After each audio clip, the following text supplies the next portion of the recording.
Hi, this is episode 75 of Crondos. I'm your host, Jordan Hudgens. I'm a Ruby dev and the CTO of the DevCamp platform. There are a number of common characteristics among great developers. However, few virtues are as important as willpower. World-class coders constantly are forced to work through complex concepts, and without willpower, they'd give up before experiencing any kind of breakthrough. In this guide, I'm going to walk through the topic of willpower limits. This will include a practical walkthrough on what willpower limits are and developing a plan for being intentional about managing your willpower limits to improve your performance as a developer. For graduate school, I performed extensive research on the topic of task switching costs. While studying about task switching, I came across the topic of willpower limits and how they related to performance. Essentially, the study of willpower limits says that individuals have a limited amount of decision-making power each day. If that sounds weird to you, don't worry. I had a hard time with the concept right away too. So let's go through a typical day for a developer. What are some decisions that you may make each day? First, you're going to decide to get up, or if you're going to press snooze on your alarm clock. Next, you're going to pick out what to eat for breakfast. Next, you're going to select your clothes for the day. Next, you're going to decide if you want to go to the gym, go on a run, or just walk around and play Pokemon Go. You may also need to make decisions on which route to take to work, and the list goes on and on and on.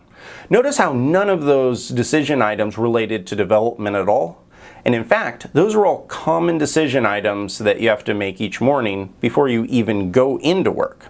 If you actually count the number of decisions that you have to make each day, you discover the number is probably in the hundreds or even thousands. If you include subconscious decisions, such as staying in your lane while driving, the number is most likely in the millions every single day.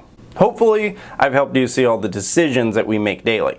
So why do willpower limits matter when it comes to making decisions? Mainly because without willpower, the quality of our decisions would suffer dramatically.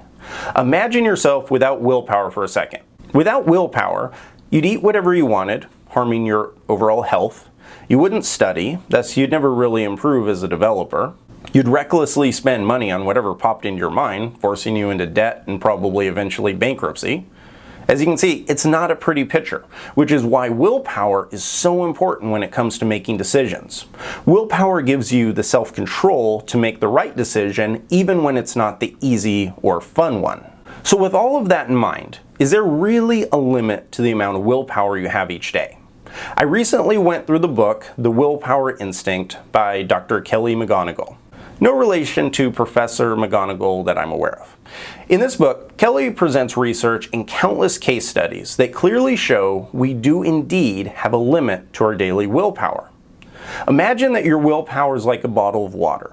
Each morning you start with a bottle filled to the top. And each time you make a decision or have to use willpower, such as deciding to get up instead of hitting snooze on the alarm clock, a little bit of the water gets poured out.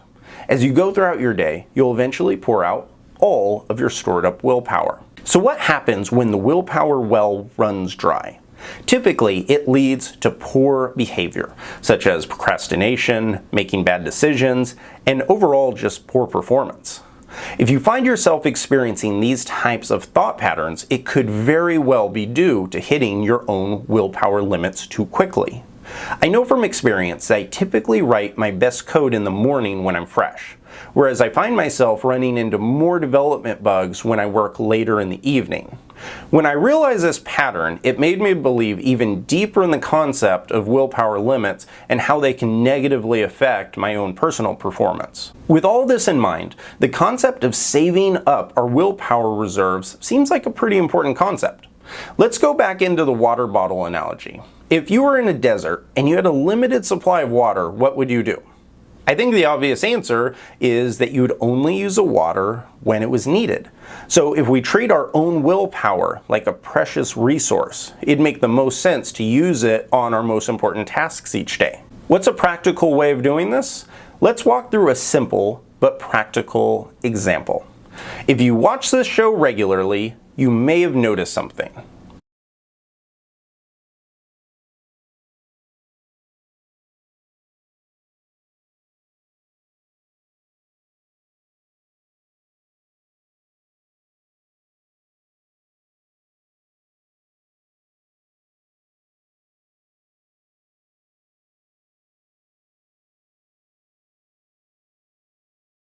You get a gold star if you notice that for the last 13 weeks, 14 weeks if you include this week, I've worn the same shirt. Please note, it's not the same exact shirt. When I decided to experiment with the one outfit concept, I purchased 8 identical shirts. So why am I doing this? By wearing an identical outfit each day, it completely removes the set of decisions that I'd normally have to make each morning when I'm getting dressed. I no longer have to pick between 100+ shirt and jean combinations, and it has the added benefit that it's also quite comfortable. Does wearing the same outfit each day really help to improve my performance? I can't scientifically say so one way or the other. Most likely, it has a negligible effect. However, it has a much more powerful benefit than simply removing my morning outfit decision. Each day when I put on this shirt, it reminds me that I have a limit to my own willpower and that I need to use it wisely. And having that mindset does make a difference. As a side note, the idea of wearing the same outfit is not an original idea invented by me. Steve Jobs, President Obama, and Mark Zuckerberg, just to name a few, all have a similar ritual, and that's where I got the idea from. If some of the most successful individuals in the world make it a priority to remove any and all unnecessary decisions, I thought it'd be a good idea for me to try out. Wearing the same outfit each day is a good idea for taking care of some low-hanging decision-making fruit. However, it's only the beginning. To really ensure that you get the most out of your willpower each day, you need to be intentional with how you use it. For example, I talked before about how I have a daily to-do list of items that I follow religiously. In order to ensure that I'm getting the most out of my day, I always schedule my most challenging tasks in the morning. By taking this approach, I don't risk running out of willpower when I'm working on a vital project later in the evening. From there, I save my lower priority to-dos, such as reading and studying, things like that, for later in the day. By following this pattern, I've noticed a significant improvement in my work and my overall performance through the past several months when I started this. It also has the added benefit that at the end of the day, I'm much more relaxed. I hope that this has been a helpful discussion on the topic of willpower limits and that has given you some ideas on how you can manage your own willpower.